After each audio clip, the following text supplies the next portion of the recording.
Assalamualaikum warahmatullahi wabarakatuh. Selamat siang warga belajar paket C PKBM Nurul Huda kelas 12. Semoga kalian semua dalam keadaan sehat sehingga dapat mengikuti pembelajaran geografi. Masih dengan saya Pak Igu Erianto.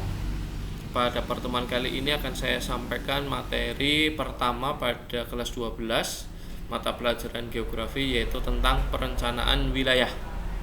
Langsung saja. Dalam materi perencanaan wilayah, nanti kalian semua akan mempelajari 4 hal atau 4 subbab. Yang pertama ada konsep wilayah, yang kedua pusat pertumbuhan wilayah, yang ketiga perencanaan tata ruang, dan yang keempat permasalahan tata ruang.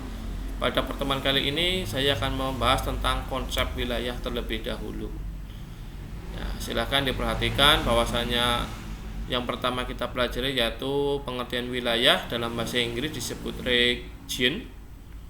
Wilayah merupakan suatu konsep yang digunakan untuk mengidentifikasi dan mengorganisasi daerah atau area di muka bumi untuk berbagai tujuan. Nah, suatu wilayah mempunyai karakteristik tertentu yang memberikan ukuran-ukuran kesamaan dan perbedaan dengan wilayah lain. Ada karakteristik yang sama, ada yang berbeda. Contohnya ya perbedaan wilayah pesisir pantai dengan wilayah pedalaman. Ada kesamaan dan ada perbedaan. Ada ciri khas yang membedakan antara wilayah satu dengan wilayah yang lain, baik secara fisik maupun secara kehidupan sosial. Kita lanjutkan. Nah, pengertian wilayah menurut beberapa ahli, dan ini ada peraturan pemerintah juga, silakan nanti dibaca. Dari 4 pengertian wilayah yang disampaikan dapat disimpulkan bahwa wilayah adalah bagian atau daerah di permukaan bumi yang dibatasi oleh kenampakan tertentu yang bersifat khusus dan membedakan wilayah tersebut dengan wilayah lain. Nah, contohnya wilayah hutan berbeda dengan wilayah pertanian dan wilayah kota berbeda dengan wilayah pedesaan. Lanjut, jenis wilayah itu ada 2. Yang pertama wilayah fungsional dan yang kedua wilayah formal. Kita kupas satu persatu. Yang pertama wilayah fungsional adalah wilayah yang dicirikan oleh adanya kegiatan yang saling berhubungan antara beberapa pusat kegiatan secara fungsional. Nah, biasanya pada wilayah fungsional ini secara fisik memiliki kondisi yang berbeda atau heterogen, sehingga antara wilayah yang satu dengan wilayah yang lain itu berhubungan dengan tujuan tertentu. Dengan tujuan biasanya adalah saling memenuhi kebutuhan antara wilayah satu dengan wilayah yang lain. Contohnya di sini adalah kawasan atau wilayah Jabodetabek, Jakarta, Bogor, Depok, Tangerang, Bekasi. Nah, ini wilayah-wilayah yang terpisah namun saling mempengaruhi. Saling mempengaruhinya di sini ini dapat dilihat dari adanya arus transportasi dan arus komunikasi yang akhirnya menunjang pertumbuhan perkembangan di setiap wilayah. Nah, dapat dibaca sendiri. Kita lanjutkan. Yang kedua wilayah formal, suatu wilayah yang dicirikan berdasarkan keseragaman atau homogenitas tertentu. Oleh karena itu, wilayah formal disebut pula wilayah seragam. Nah, ini punya kesamaan. Homogenitas dari wilayah formal dapat ditinjau berdasarkan kriteria fisik atau alam ataupun kriteria sosial budaya. Nanti bisa dibaca sendiri nih. Lanjut ke perwilayahan geografi. Apa itu perwilayahan geografi atau regionalisasi? Adalah suatu proses penggolongan wilayah berdasarkan kriteria tertentu.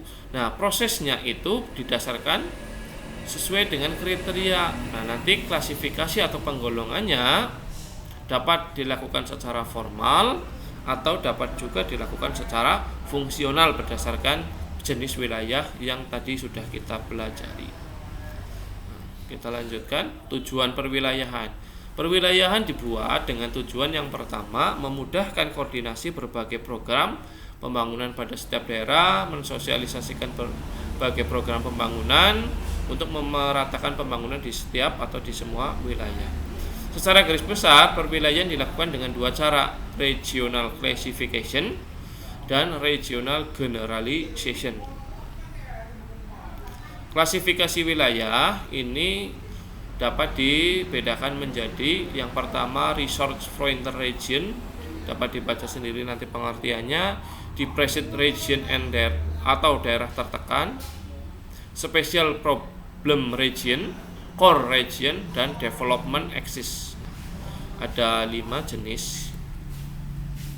Lanjut ke generalisasi wilayah. Generalisasi wilayah merupakan proses pembagian permukaan bumi tertentu menjadi beberapa bagian. Nah, dalam proses generalisasi nanti ditunjukkan untuk menampakkan karakter-karakter tertentu yang ingin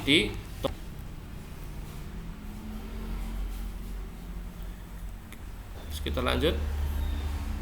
Nah, ini nanti ada tugas akan saya sampaikan di Classroom Geografi, dikerjakan dan kirim jawaban lagi di Classroom Geografi. Batas waktu pengumpulan yaitu hari Jumat tanggal 1 Agustus pukul 000. Terima kasih atas perhatian dan semangatnya. Jangan lupa like, subscribe, and comment pada video ini. Semoga kalian selalu dalam keadaan sehat dan dapat mengerjakan pembelajaran atau tugas-tugas pembelajaran dengan baik. Terima kasih. Wassalamualaikum warahmatullahi wabarakatuh.